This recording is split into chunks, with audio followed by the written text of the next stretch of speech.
Welcome to the Hot Rod Podcast with Ron Foreman and Brady Wright. We're the guys who eat, breathe, and live cars. Ron is the president and founder of the Rat Bastards Car Club and a longtime builder of awesome hot rods. Brady is the founder of the Idaho State Hot Rod Hall of Fame, a producer of car shows all across the Northwest, and the builder of the only rat rod ice cream truck in the state.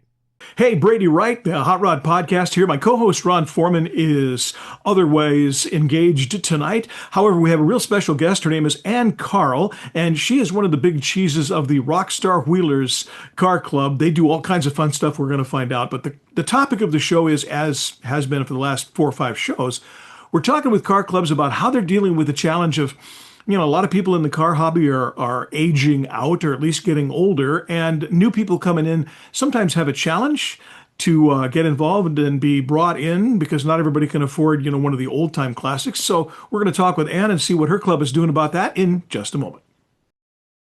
And as promised, I have with me Ann Carl, who is, I said that you were one of the big cheeses in the Rockstar Wheelers. Tell me what actually you do, and tell me a little bit about the club. I am the creator, the owner, the president, the main everything. Rockstar You're the Wheelers. big kahuna. Yes. Rockstar Wheelers originally started as an off-road only club. I have a major addiction to mud. And so when I moved from the west side of the state and I came here, I decided, let's start a club. I want to go mudding again. Nice. In 2020, with the fires and everything else that shut down all the trails and all the things that we used to play in, I decided it was probably smart after a year of finding out that a lot of people don't have their rides anymore, or they got side-by-sides, to go to a car enthusiast club. So every type of vehicle can do everything we do. Obviously, if we do go off-road, some of them won't be able to, but for the most part, what we do, everyone can join.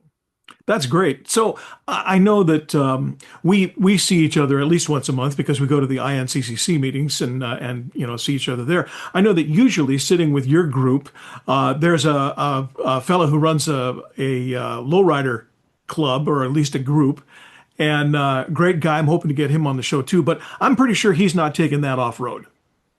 They are actually all in their own thing. We're just like family. So obviously they're not taking any of that off-road. Rockstar Wheelers kind of started with the point of not just enjoying our vehicles, but doing things with our vehicles in the community to do better for the community. Great. So at the beginning, we decided we started doing car shows and then showing our vehicles off, and people were like, what is that? Because it's a fully caged vehicle. They don't even know what that is. Sure. We did funny things like tire stances. So we look like we're crazy with 5 vehicles standing on each other, and they had never seen these things. And then we're like, okay, let's stop messing around and do some good stuff. So we started doing charity events. So ever since then, we pick a nonprofit local in our community that's in financial distress, and we do an entire 10-acre city event for them. Nice. After all the bills are paid, they get all the money. So we should be on our 9th, but COVID kicked in. So we will be on our 8th. On July 19th will be our 8th charity event. Super. And that's actually, I'm the president of the Rat Bastards Car Club in Idaho. Of course, my co-host Ron is the Washington guy.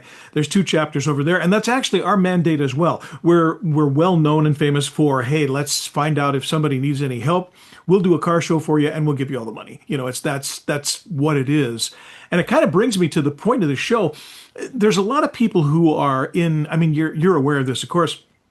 A lot of the traditional car clubs, if they're not involved in specifically like it's a Mustang club or a Corvette club or something, they're at very least, they're a classics club, they're a hot rod club, they're a street muscle club, they're a rat rod club or something like that. But people who see unusual vehicles or really cool classic vehicles, they're drawn to that.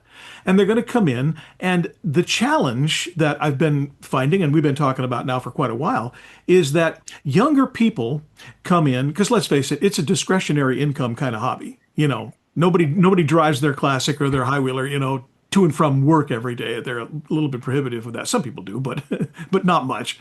And when a young person comes in, maybe they're just starting a family, maybe they're really young, maybe they're single, and they don't have a whole bunch of money. Well, buying my standard is the 56 Bel Air. Buying one of those as a young kid, they're a little bit more expensive than a lot of people are going to be able to float. So they're coming in with the imports. They're coming in with what we, lovingly call the tuners. but also just any kind of orphan vehicle that they can afford that they want to play with, they want to learn something about. And how they get received at the cars and coffees or the car shows or the club get-togethers or something like that is a real big deal with how they go on through the hobby. I mean, they're going to get received well or they're going to not. And car clubs are kind of in a challenge situation. Some of them are kind of aging out. Some of them are, looking for new members. So I want to talk about the wheelers. When you guys are at an event, obviously people are drawn to your vehicles, no doubt about it. They're cool, they're interesting looking. They're not the standard sort of thing that you see. When people come in, how do you deal with new people? Do you welcome them with open arms? Do you say, hey, you've got to have one of these in order to be the club? What's the standard plan?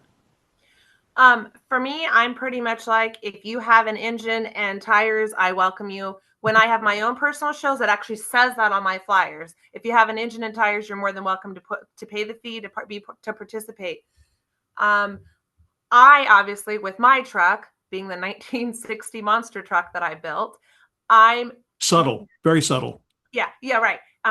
When it's fully lifted, the top is 14 and a half feet off the ground. Right. So they come to me for obvious reasons because I'm about all you can see over everybody most of the events. Sure, sure. So I explained to the kids how we built it. I'm a girl, so that kind of throws them off left field altogether, especially the younger ones. And then obviously I'm like, what do you have? And when we've done parades, I've done the same thing. I'm like, and of course I do the girl power and the little kids freak Naturally, out. And, naturally. but for me personally, I take my flyers and I try to go all year long to the cars Right. and coffees, to the small, wait, what was that at the pizza place or wherever someone's gathering. And I talk to the kids. Luckily, I do have my child's an adult. And so some of the things he goes to, I've been to. And so a lot of the Mhm. community knows me from the volunteering and all the things. But I try to encourage them. Where'd you get that? How'd you get that? Right. And then I also try to give the knowledge of there's a difference between a car meet and a car club, Sure. because the meets tend to do the burnouts. They tend to make the quote unquote bad reputation, at least in Spokane, for the gatherings they have. A car meet is not Mhm. necessarily an organized event. It's not necessarily mature people. They can drink there, they burn out. And so the community feels like that's what all car clubs do. Can be that way. Yeah. And And so and go I ahead. try to encourage the kids that and the younger people or even adults that have never done it, there is a positive benefit to these vehicles. Your vehicles could be more appreciated, your vehicles could be more understood, and you could actually get more assistance building or guiding you if you were to join something that was an actual organization or club Right. to help you move forward and feel better about what you own. Sure. Well, and I mean, we've talked about this. I do 24 events a year, and my cruise-ins and cars and coffees are I don't call them meets. I call them cruise-ins or a cars and coffee or something, so that people understand we're not going to necessarily sit there and rev the motors and fill a parking lot full of rubber. I have no control of what they do, obviously, once they're off the footprint of the gathering. But so many of the other cars and we'll call it cars and coffees, they have had in the past some issues where that kind of thing happens. I don't think it's the organizers of the event. I think it's No. people who came. Everybody knows how this works. Yeah. But the cool thing about having something like that now, a car show is a little different because obviously there's a certain element of competition there. You're going to be there and you're going to show off what you got and all that. Probably nobody's going to do that kind of engine revvy stuff at the That's our show. hope. Right. Well, For me in a city um, park, that's my hope. But yeah, yes, unless there's a burnout pit, but they're not going to do that in the city park. So, correct. Correct. but yeah, I mean, the point is they're going to be there to show off and talk about and having a vehicle, regardless of what it is, that you're okay letting people get in, sit down, take their picture, answer questions, what all that. That is as big as having any particular kind of vehicle, I think.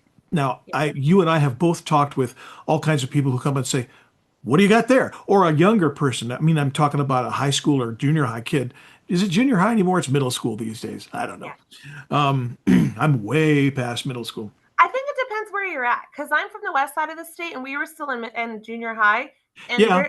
the east side of the state in Washington has a middle school, so I think it just Yeah. depends where you're at. Well, it kind of does. And I grew up in Seattle. I lived there most of my life, so I'm well aware. I mean, it depends on the school district too. You know, they have different things. I was in both King County and Snohomish County. And for those of you who are watching from someplace else, that's in the western and northern western part of Washington state.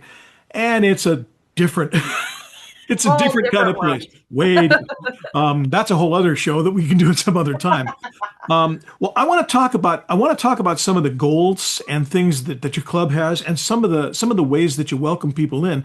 Let me stop and take a break here real quick. We'll engineer in a little commercial, and we'll come back in about 10 seconds. Right? Okay.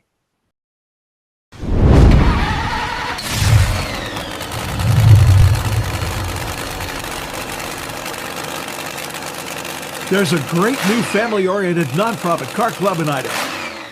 We're the Rat Bastards, and we want you. Welcome all hot rods, 1969 or earlier, and orphans. And the rough is enough. Rat Bastards. Real steel and iron hot rods. We are the Rat Bastards, and we want you. We're all about old school hot rods and rat rods. We get together, help each other build, and cruise like crazy. Because that's the way car clubs are supposed to be. Join us for cruisings all over Idaho and Washington. Joining the club is easy. A bunch of rat bastards. Contact us through our club Facebook page or come talk to us at any event. We have cruisings on the first and third Saturday of every month. Check out our Facebook page for information. Email us at ratbastardsidaho@gmail.com. Rat Bastards! We're charter sponsors of the Idaho State Hot Rod Hall of Fame and the Hot Rod Podcast. Crap bastards. Rat Bastards. And the rough is enough. It's not what you buy, it's what you build. It's not what you buy, it's what you build. It's not what you buy, it's what you build. It's not what you buy, it's what you build. It's the most fun you can have with your clothes on. It's the most fun you can have with your clothes on. The most fun you can have with your clothes on.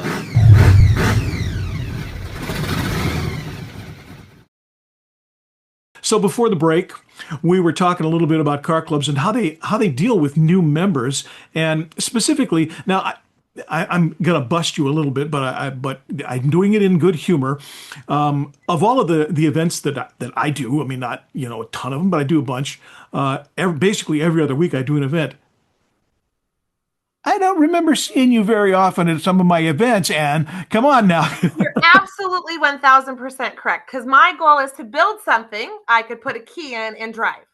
And you I have can a do that. 10,000-pound monster that I have to haul, and I take a half a block to turn him and park him. So a short event and something that I don't haul him. My husband drives it. I got you. Who's on call 24 hours a day except for the weekend. So How does that work? I don't.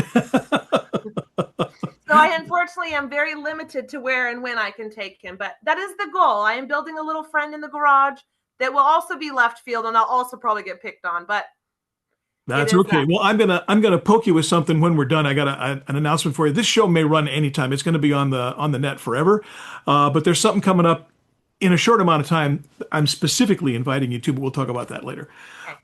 So what do you think? Let's just start with the global. What do you think the future of hot rodding is in general, and how does your club contribute to the perpetuation of the hobby? How about that?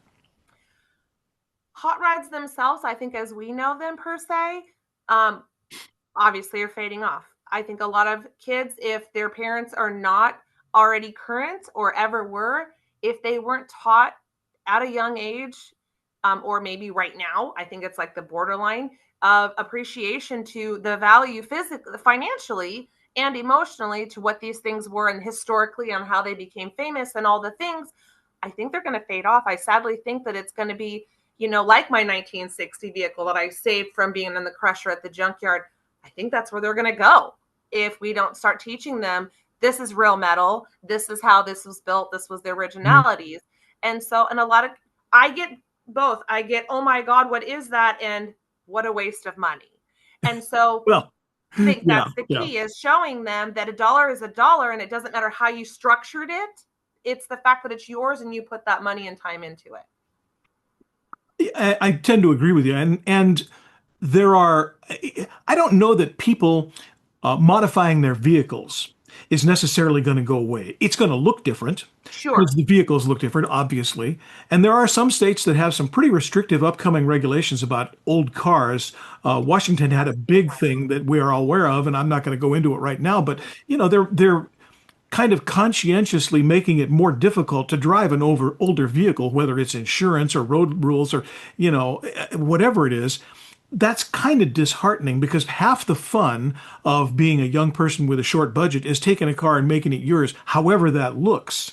And car clubs were one of the ways that you kind of got with a bunch of like-minded people and ended up doing that. I know that at every event that we go to, it doesn't matter what it is, there's going to be younger people or newbies, just newbies, come to the sport and go, this is really cool. What is it? How do I get involved? What makes this? I mean, they're really just starting from the ground up. So obviously you do events. People come up there. I know they've said that to you. What do you do with those people? What do you do to encourage them without turning them off or trying to channel them? Does that make sense? Yes. I try to encourage them that for me, when I built my vehicle, it wasn't about the competition. Obviously, I mean, it was made for competition, but it was about I'm saving something, I'm building something, and I have a team, and I've raised like amazing friends that I'll die having now that I didn't only coincidentally know from he knew, she knew, he knew, and we weren't even really close. And now, like, I could give them the key to my house and my bank account and they would never hurt me because we've gained this lifelong relationship. Right. So I think when I talk to them, whether they're 17, and I do have a friend that's 17 and he absolutely idolizes my truck. 17, and I have 50-year-olds that I've talked to that are never really into the industry. Why do you do this, Ann? I don't understand. And it's something of mine that I made that my heart makes me happy to be in. Again, whether it's the secret 1980 vehicle in the garage that I'm building or my 1960 vehicle. It's something of mine that I can be proud of. That maybe will never win me a trophy. And that's not even the real picture. That's a positive outcome that, of course, we all want. But it's that I can go up. It's the old thing, right? Park my car, look behind me twice before I take off. I think that's the whole thing. And so I just try to encourage them that if you're proud of it, it doesn't matter what anybody else thinks. There you go. See now, and I'm building a car for my wife. She has this thing that she wants, and we're doing her hot rod. But I'm also building what for me, I guess it's an assembled vehicle, but for me, it just makes me laugh. The whole purpose of building a rat rod ice cream truck I love it. makes me laugh because when I was a kid, there was the ice cream truck that came in. I'm not talking the little three-wheeled jitneys, Sure. the truck, Sure. And that made me laugh. And I thought, you know what? I can do this. I'm going to have to make everything. There's no old ice cream truck that you can buy. And just no. So you got to make the whole thing. And oh gosh, I've learned all kinds of new multi-syllable Anglo-Saxon words. I've come across things that like, I need one of these. It doesn't exist. Okay. So now How do I do that? yeah. That's, it is what we do. But it's going to be something that obviously nobody else has. But in the whole time I've been doing this, and it's been a project of a number of years here, you can ask my wife if you like. She has never heard me say, I hope I get a trophy. Right. I don't care. I don't care. I do. If somebody looks at it and goes, that's interesting, that's all I need. That makes me laugh. I think that's fine. And if somebody says, can my kid sit in your, bring him. Of course he can. If that makes him smile, if that makes that kid have a little thing in the back of his head and go, all right, then win. That's the trophy for me. So I brought that truck to the Speed and Custom Show. Yeah. And I was one of 6 vehicles in the whole show that the kids could touch. And I literally let 300 children in my truck. Yeah. And my girlfriend goes, why are you working so hard? I go, have you seen their faces? Yes. I mean, some of them were so poor that they cannot afford a monster truck show. So to go into, even at a park when I park sometimes, to go into these facilities and go, I actually sat in a monster truck. And yes. Oh my God, that face, that's the reason I did it. Yeah. It had nothing that is 100% it. I have a friend who has a genuine don't touch it mirrors underneath it, show car, right? And I love her to death. I mean, she's a nice person, and you probably know her. I'm not going to mention her name, but it's a beautiful vehicle. It's got a $90,000 paint job. Just that. I mean, we're talking serious money here. She lets everybody in that thing. That's exactly beautiful. And I'm like, I love you for doing this. And the best thing I'll tell you this story real quick. She was at a show. This is some years ago. She was at a show. Here's this car, clearly big money car. A guy came along with a seeing eye dog and his friend who was helping him along. And his friend said, could he touch this car? It's the only way he'll ever be able to experience something like this. We've never seen anything like this, because it's a totally custom piece of work, right? And she said, absolutely. So he's running his hands all over the car, and a lot of people would freak out. No, all over seeing this, to asking her questions, and she said, "Do you want to get in? Does he want to sit in it? Is that yep, lovely?"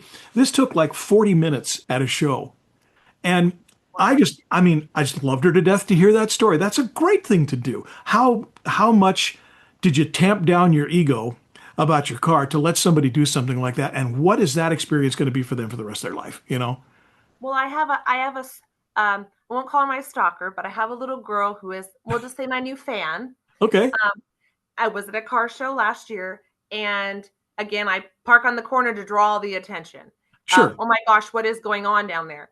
And so she's wandering through, and she comes around and she screams, "Oh my gosh!" And so my show prior to this was for kids with special needs.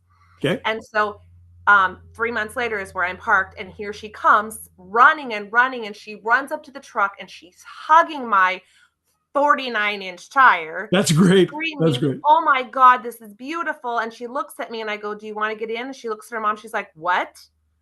And she gets in, her smile, and she's screaming the whole time, rubbing my steering wheel. "Where have you been my whole life?" That's great. She's 32 years old with autism. Perfect. She gets down, hugs me, takes like 65 selfies.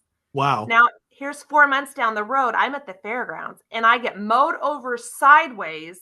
I turn around, and it's her. "Mom, I found my best friend. She's here." That's great. I almost cried. It was like the most emotional thing I've ever had experience with my truck. And I looked at my husband. He goes, "This is why." And I go, "Yep." Yep. That's it. That's it. Well, let me talk a little bit about the Wheelers itself, the club itself. We're going to take a last break here, and we'll come back and let's get a little bit of bio in there on your club. All right?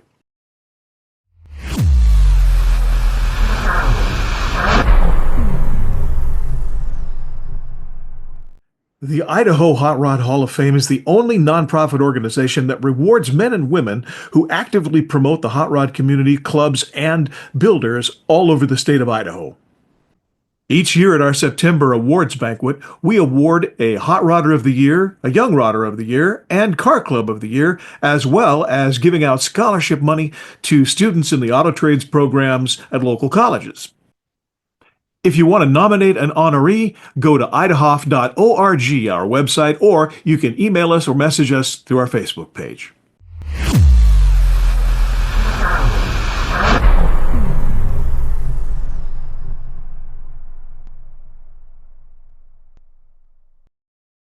So segment 3 with and Carl from the Rockstar Wheelers. So we've been talking a little bit about the future of the clubs and the future of the hobby and all that kind of stuff, and that's pretty cool. But we actually haven't gone back much in the bio of the Rockstar Wheelers. So tell me, how did this club get started? Who was the big kahuna with the thing, and how long you guys been in operation? So 2017 we were created, and I started it because I decided I want to take my love for mud and go play with it. And I had a 1975 Dodge Power Wagon that I raced side by side with the boys. I didn't do too shabby for not having it too lifted and all that. I won a couple ego trips, I guess was the wonderful thing. All of our other people have caged vehicles, this and that. And again, like I said, 3 years ago, we made it in Car Enthusiast Club. Everything from I think there's a Honda in our organization, all the way up to my big trucks, my 75 Power Wagon, husband's Ford pickup, all the things of all ranges. And obviously my goal is to get a larger variety. Sure. Because if there's so many car clubs and all the things, getting the crew larger has been a little difficult because volunteers are hard to find. Yeah, they are. How many people in the club now? We have about 30 active. Okay. I was at 400 way back when, and when we'd all joined together, I was still about 125. But again, people don't like to volunteer, and so to fully be part of our organization, it's volunteer time. It's not much, but sure. Now, and do you do when somebody joins the club? I mean, I'm assuming there's some sort of form, but do you do a prospect situation? Is there a period of time, or do they just they're in? If they're in, they're in. I have I'll give them a T-shirt. I have discounted hoodies at some sort, and we'll do a holiday gathering. I haven't done it in a year, but where we'll give away a hoodie. I do all kinds of drawings here and there throughout the year. I don't charge dues because for me, there's nothing to charge for. We do everything as an extended family. So I feel like if I've got the money, if we can raise the money, that's how it's going back. I'm not going to charge my people to be part of my extended family. Yeah. That's great. Obviously lots of clubs have different approaches to that, all the way from very structured and, a year's worth of prospecting and stuff like that to just come on in and be part of the fam. And it all works at whatever level it works. And I don't know that there's a right or wrong. I think it's just a preference, Sure. So what do you think? The hobby is the hobby. I mean, we're all car people. We all like cars. Regardless of what time. But what do you think I think the goals and the effects of a car club in general, regardless of the kind of club, it's clearly a group of like-minded individuals that, to the general public, has a presence of some kind. So what do you think that does for a new person's impression of the hobby? Is that like, I have to be in a club to make it work? Or are people like, well, that's one thing, but I could also just buy a car and have fun on my own? Or I don't know, is there I don't want to say stigma because I don't think that's right at all, but I think there's a certain thing about joining a group that attracts some people and maybe doesn't attract other people. What do you think? I think it's a 50-50 at this point. I know a lot of younger people, I mean, they're buying Hellcats. They're buying all these things. And I think that we're still going to the whole same that me and you experience all the time where did you get that? Well, he bought that at the store and this guy went and built it. And I think that competition, it's part of humanness is competition. I get that. Sure. I think some of them, they're going to stay in their categories they're in. They want to burn the rubber. They want to do that. I am a rule make. I'm a rule follower. I don't break rules. I'm afraid to be in trouble. So I try to encourage those people, even my roommate, prime example. Honey, legally, you can't go past 75 in most any state in this entire country. If you're going to go that fast, take it to the track and make some money. Don't risk your life. Yeah. Don't risk your life on the city streets. Like, don't be stupid. Yeah. It's not smart. Yeah. I know you want to riv and feel good, but you're going to jail. So take it to the track where you can at least get something positive if you got some speed. Sure. And there's a run out area in case you lose control of 100%. Yes. Yeah. And it's organized. And exactly. And I think that's a lot of the things. And I tell the kids that, I mean, like I said, my friends are the lowrider guys. And the reason they are is because, first of all, I like anything with an engine. I'm not, sure. I have no prejudice and I don't care what it is. If it has an engine, especially if somebody built it, it's true to my heart. But on a funny story with that, if I could. So when I built my truck, I took it before I ever turned the engine over and I rolled it off the trailer at the lowrider show. They wanted me to be there. Oh. And they're like, did you drive? I go, no, I pushed it off the trailer. It's dead. And so the joke was, oh, okay, well, we should have a flex off competition one day when your truck's running. And I go, okay. So I put on the back of my truck, hashtag my lowrider. So the actual goal is, other than us friendship, is we will do a full flex off. There you go. But I try to show appreciation to every type of vehicle. Sure. I want them all to know that they're all appreciated to be wherever they're at. And some are not. And some with our organization kind of upsets me. And I know there's some new things going on where people are trying to find new ways at car shows.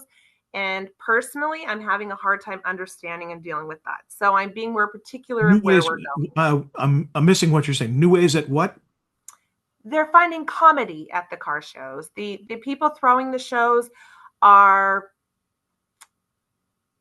I'm trying to make this professionally innocent. They're trying to play games at the show against one person to another. And I have a feeling that it's going to cause a lot of negative confrontation that Okay. I'm afraid to be a part of. I don't want it in the industry, but I feel like it's going to be one of those things that it's going to have to be learned. That it's So not you're talking about something more than just I'm a Ford guy, you're a Chevy guy, and neener neener. It's not that. You're talking about something more significant than just the usual rivalry, the good right. natured I'm stuff. talking the person doing the event. Ah, The organization doing the event will cause the confrontation. huh. And Seems counterproductive. that is exactly my point. I'm like, we're supposed to be bringing people in, not making them scared and want to run away. Because then for me, Yeah. what I feel like, they're never going to go any of us again. Well, yeah, one bad experience can sour somebody on the entire, thing. That's absolutely true. Yeah. All right. I see where you're going with that. Well, I one thing about our car club, the Rat Bastards, is all about 1969 or earlier. If you're going to join the club, you need at least one car that fits that 69 or earlier American Iron. But that's just us, and I don't care what you have. I got a guy in my club with an 84 Volvo that he's souped up, and it's a lot of fun. Does he fit? No, but I don't care. It's about the club and it's about what he's doing. And he's got 3 or 4 other cars that he's working on too, and that's all fine. So all of that makes sense. But I think in order to kind of round this out, I'd kind of like to hear your take on, for somebody new, for somebody who may be seeing this and going, that sounds like fun. I'd like to go. What do you think is the best way, not only for them to introduce themselves to the sport? Is it go to a car club? Is it go to a meeting? Is it go to an event or something? And how would you think the best way to receive them and encourage them into the sport might be? I think that if I know them, I'll guide them to, depending on their personality. But for the most part, I think they all should go to a large car show with different diverse vehicles so they can ask questions, see what's out there, touch it if that's, how did you build that? What is that? Ask the things and kind of feel more part of the situation. Ask first. Yes. And then, before you touch. No, for sure. And also, say they have a Toyota Celica and they're trying to build it up, and maybe find one that's there. Yeah. Find something in comparison to what they have so that they could feel like, okay, well, that one's there, and ask questions about that. And then if that's comfortable, I'll suggest, yes, go to a meeting, sit and, talk to other people, feel like I love the INCCC. I think it's a great organization. It feels large people have the same thought process. Most of us are pretty safe. So that's a feeling of, if they're like me, a safety thing is a huge deal. And then from there, also go to the car meets, go to the coffee meetups, go to the cruise-ins, kind of all variety of seeing somewhere in there will be their most comfortable level. Sure. And I know there's a lot of introverts now. So building it because they can hide in the garage. They don't have to, quote, socialize with quite a lot of people. Yeah. So some of the car shows might be the best because they can just go right to what does make them most comfortable. And walk by if it's not something that they're getting a good feeling from. No fault, no foul, obviously. Yeah, 100%. That's super. Well, we're going to be here for a while, and obviously the hobby is going to continue at some level. I would lose money trying to bet on how it's going to turn out, but I'll tell you, I think that it's a healthy situation. I think that, I'm going to say the economy, but the culture is such that people are always going to want a little bit more than you can buy off the showroom floor. And everybody likes to personalize their vehicles somehow, even if it's just putting stickers on the back window. But there are very few totally stock vehicles out there. That's just it's just a thing that people like to do. And that's the genesis of the hot rod culture, if you will, anyway. Take stuff off it to make it lighter, do stuff to the motor to make it faster. That was really the start of the whole thing back in the 20s and 30s. And, darn near 100 years, it's still going on and it's still going to happen. It may look different, but I think the feeling of that is always going to be there. I have talked to a lot of like moms, and they're like, well, why would you do that? And I said, my sarcastic, innocent, honest comment, wouldn't you rather your kid be in the garage building a car than out getting in trouble or doing drugs? Yeah. Yeah. It's a productive thing in the end. It makes them feel good. They have evidence of where their time has been, and you never know what they could use it for in the future. It's true. It's true. And so my biggest thing, I think, is, again, being positive about it. I don't care. Even if if I don't like the look of that vehicle, either walk by or say, that's a nice ride, keep going. Sure. I think as long as we can avoid this negativity, Yeah. I think that it could help the young people, because they're kind of in a little softer generation than we are at this point, be more encourageable. And the other thing that I'm really trying to do lately in the last 6 or 8 months is information. Like, who's a mechanic? Who is, who has the knowledge if they have questions? Like I've been putting together for my club, like, I know somebody in every industry, whether it's the transmission, the this, the that, whatever. Yeah. Call this person, ask them a question. So that kind of takes some of the fear away about being around other car people if they have the knowledge, or if they can pick their brain and it not be this huge, you don't need to know that. Yeah. Well, I mean, knowing the electrical guy, knowing the body guy, knowing the motor guy, knowing the guy that knows how to put in a window, that all that stuff is important, because if you have enough cars, or if you have an old enough car, you're going to do all of that sooner or later. So having somebody, you're right. I mean, the resources are part of what makes this whole thing work. Right.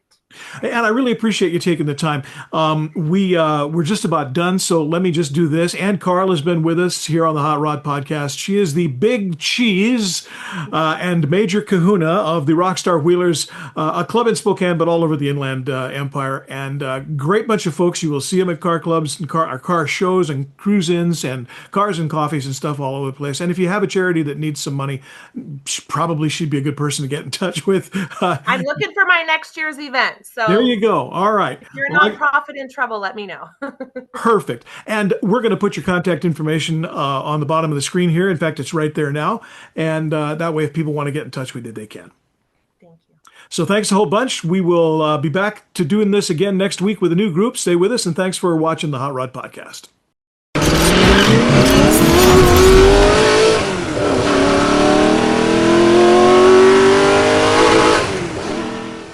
That's it for this episode of the Hot Rod Podcast. Be sure to like and subscribe to our show, and we appreciate it if you smash those notification buttons too, so you'll know when a new one drops. For Ron Foreman, I'm Brady Wright. This has been the Hot Rod Podcast. We'll see you on the next one.